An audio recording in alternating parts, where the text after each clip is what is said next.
Assalamualaikum warahmatullahi wabarakatuh. Saya Yasir Maulana Iqbal dengan NIM 070103200027 akan menjelaskan tentang metode tafsir tahlili dan contoh analisisnya. Metode tafsir tahlili merupakan metode yang digunakan para mufassir dalam proses menyingkap ayat-ayat Al-Quran untuk mengetahui hukum, petunjuk, makna yang terkandung di dalamnya sesuai tertib mushafi dengan dianalisis dari kata per katanya, munasabah antar ayat atau surat, hingga tata bahasanya. Selanjutnya, dalam perkembangannya, metode tafsir tahlili ini kerap digabungkan dengan pendekatan tafsir bil maksur dan tafsir bil ra'i. Tafsir bil maksur yaitu penafsiran ayat-ayat Al-Quran dengan penjelasan ayat lainnya, hadis-hadis Nabi, dan kaul sahabat dan tabi'in. Sedangkan tafsir bil ra'i yaitu penafsiran dengan sumber pemikiran mufassir yang tentunya juga tetap didukung kaidah-kaidah tafsir. Dalam melakukan metode tafsir tahlili ini, setidaknya ada 7 langkah yang digunakan oleh para ulama dahulu, sebagaimana berikut. Yang pertama, penjelasan makna kata pada Al-Quran. Yang kedua, menyertakan dan menerangkan sebab turunnya ayat. Yang ketiga, penelusuran munasabah atau korelasi ayat dan surat. Yang keempat, penjelasan i'rab ayat dan ragam qiraatnya. Yang kelima, menerangkan kandungan balaghah dan keindahan susunan bahasanya. Yang keenam, pengungkapan hukum fikih yang ada dalam ayat tersebut. Yang ketujuh, menerangkan makna umum dari ayat dan petunjuk-petunjuknya. Lalu, untuk contoh analisisnya, saya akan menjelaskan tentang riba dari tafsir An-Nur Hasbi Asdqi yang terdapat dalam Quran surat Al-Baqarah ayat 275.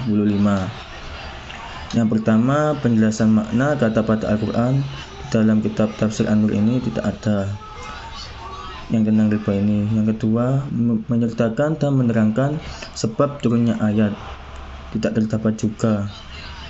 Yang ketiga, penelusuran munasabah atau korelasi ayat dan surat terdapat pada Quran surat Al-Baqarah ayat 276 sampai 279, membahas tentang larangan riba dan anjuran untuk sedekah, zakat, berbuat baik, menghindar perbuatan buruk. Terdapat juga pada Quran surat Al-Imran ayat 130 tentang larangan memakan riba yang berlipat ganda.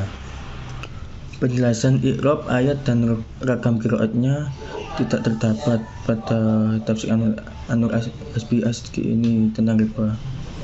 Terus menerangkan kandungan balaghah dan keindahan susunan bahasanya juga tidak terdapat. Lalu menjelaskan makna umum tentang riba.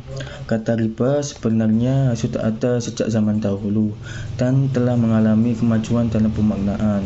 Riba tidak hanya dibahas oleh umat Islam saja, tetapi agama selain Islam pun memandang serius persoalan ini. Hal ini terjadi sejak dari 2000 tahun silam.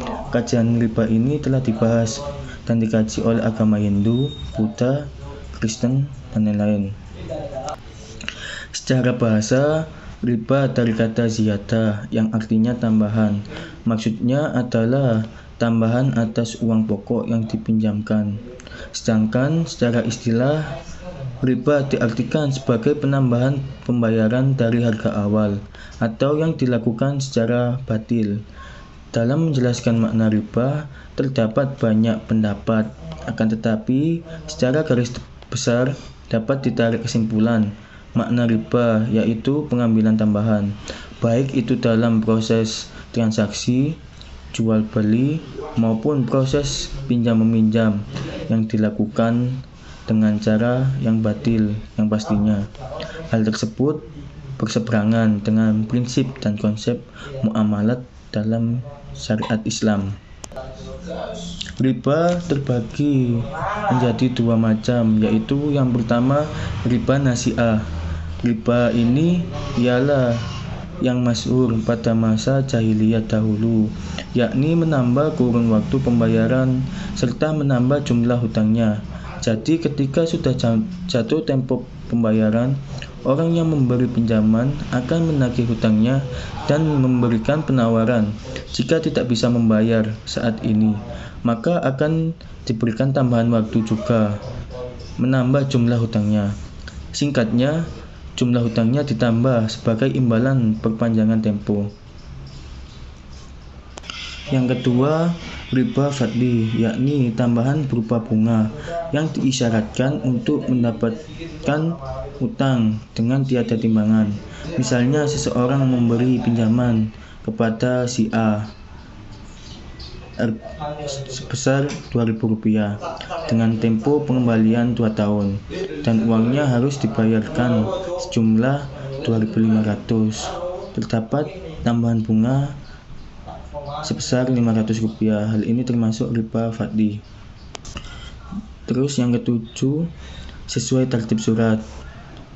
Riba yang terdapat di tafsir An-Nur Al-Asbi ini,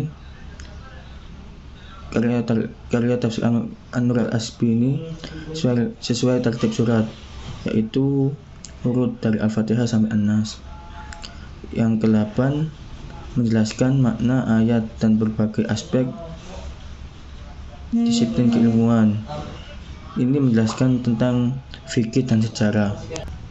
Fikihnya Hasbi As-Sidqi mencantumkan hukum terkait orang yang sudah melakukan riba. Apakah harus mengembalikan hasil riba tersebut?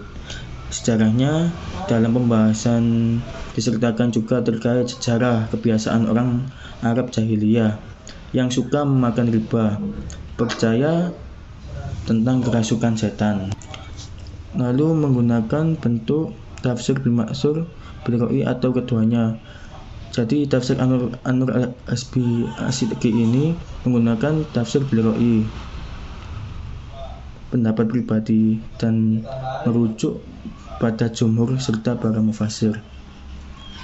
Sekian dari saya, kurang lebihnya mohon maaf. Wassalamualaikum warahmatullahi wabarakatuh.